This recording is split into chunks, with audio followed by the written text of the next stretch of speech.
দেখো আজকে আমাদের বাড়িতে লোক মানে একটা প্র্যাকটিস তো না। হ্যালো বন্ধুরা, আমি সঙ্গীতা।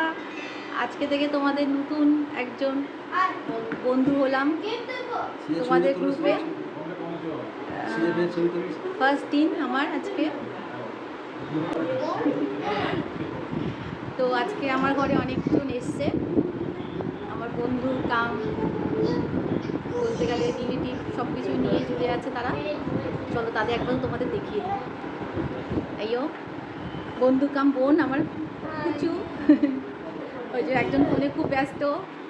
তুই দাও না, একটু হাই বলে দাও। আরেকজন ওখানে আছে, সিয়া ডার্লিং, একটু হাই বলে দাও। হ্যালো। এই সবাই এসছে। এই যে আমার হাজবেন্ড, নমস্কার। এই আমার আজকে সন্ধ্যার একটা ছোট্ট ইভেন্ট চলছে। চলো আবার কালকে দেখা হবে, টাটা।